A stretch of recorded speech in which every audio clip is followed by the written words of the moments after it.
goals each and every week is not to give up a certain amount of deep balls, a certain amount of plays over 20 yards, and most weeks we hit our goal.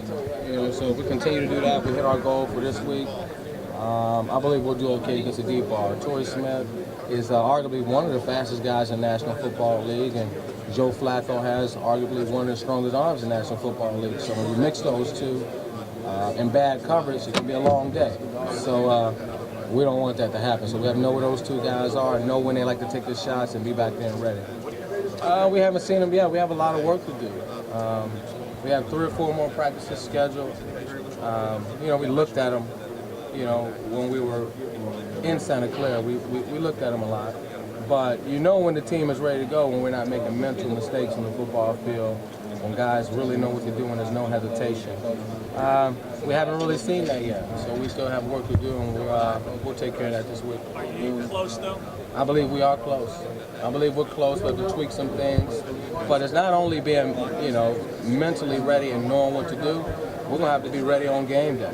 Be able to understand it's a big game. It's going to be more people, more cameras, but not allow that to affect our play. Be able to take what we do on the practice field, all the things, all the keys that we've been going through all week, and take it on the practice field and be able to perform under pressure. That's going to be the key. You faced off against them. Yes, I believe so. And the difference now, have you noticed any difference in his speed and his explosiveness or anything? No, I don't really think there's a difference. He can run deep with the best of them. When you're on an offense like this, and you have Vernon Davis and Delaney Walker and Michael Crabtree and so many guys, you're only gonna get so many chances. And he's been able to do what he's been able to do with his chances. If he was to get on a team where he was just a number 2 option, I believe that he'll be able to show that again.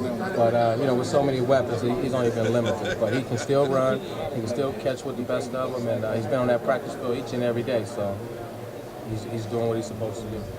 Randy is definitely a leader on this football team, and he leads in his own way. Sometimes you'll see him talking to offensive linemen.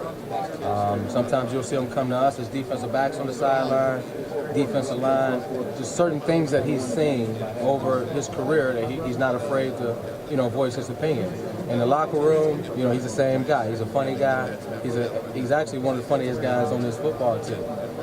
So if you hear a bunch of guys laughing, crowded around one guy, then who they're crowded around. That's Randy Moss. So, I don't know if he says much to you guys, but, as far as a teammate, he's one of the best teammates I've ever been with. Donte, when you're from Buffalo, as you look back on your time there, are there anything that you recall fondly or that you enjoyed specifically during your time? Just in my teammates.